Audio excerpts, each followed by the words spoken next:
Look, we absolutely just got smacked by the Chicago Bears. What does this mean? And for the rest of the season, do you rest Deshaun Watson? We're gonna discuss it next. Let's cue the intro. It's the city of the dream team. Hakeem, Two-Ring, Beyonce, yeah, me. And I remember hot summer, hot winter. I couldn't fight, so the block. Welcome back, everybody. This was a tough game. I know I talked a lot of smack, on the other video, but that's the beauty about YouTube is that you get to eat your crow. And I was very wrong again for the people who said that I jinxed it. Hey, I might as well jinxed it. I mean, that's okay. I'm gonna keep on coming out with these videos. It's a tough pill to swallow, but at the end of the day, the Chicago Bears did what they did. Their defense was just absolutely spectacular. I should have started their defense. They had about 16, 18 points. They had a great game plan for Deshaun Watson. They were gonna, press these wide receivers. They were gonna blitz as often as possible. I mean, Deshaun Watson was severely undermanned. No Fuller, no Cooks, no Cobb. Stills was released. So you had to go out with Chad Hansen, Kiki Kuti, Stephen Mitchell, and it finally caught up to him. Deshaun Watson could only do so much. Once again, the offense failed to adjust to the Chicago Bears defense. The running game was non-existent. They pretty much dominated us the whole game. And on the defensive side, it was the same thing. They dominated us.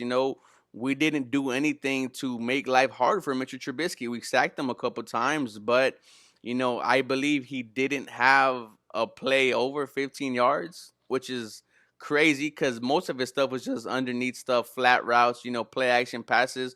It was a good game plan by the Chicago Bears. They absolutely did what they had to do and beat us. But the question now is do you rest Deshaun Watson?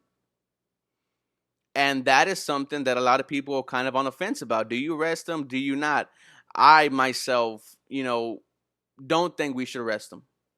Now this is the YouTube part, this is the fan part of me. No, you don't rest Deshaun Watson. You throw him out there. You're playing football. You don't have many games in the first place to play football. The NFL stands for not for long. So play it whenever and as much as you can.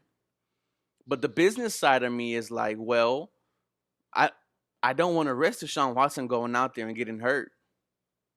And that is something that a lot of people really need to take into consideration, that a new regime is coming next season. Whether it's Saleh, Eric Bieniemy, Joe Brady, whoever it is, they are going to need a healthy Deshaun Watson. And of course, how can you not agree with that? Deshaun Watson is the future of this team. It's no longer J.J. Watt.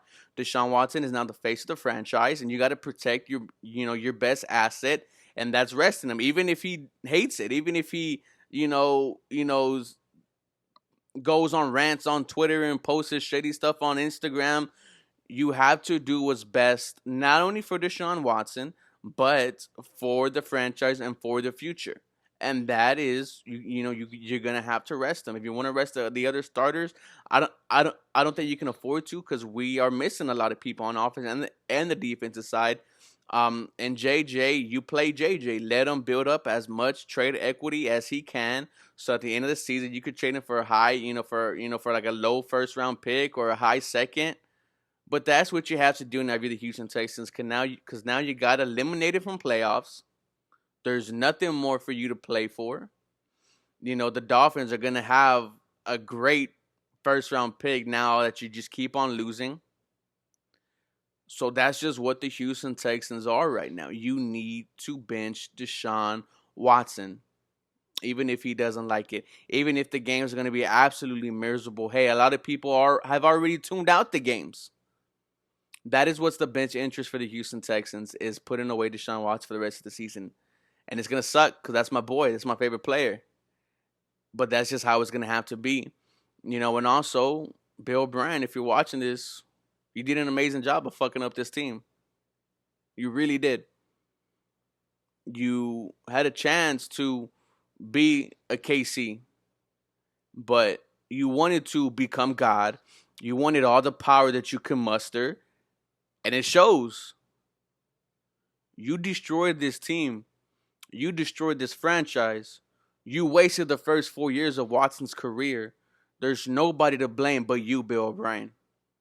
And it sucks that I have to say that week 14th into the NFL. But we really got screwed by Bill O'Brien.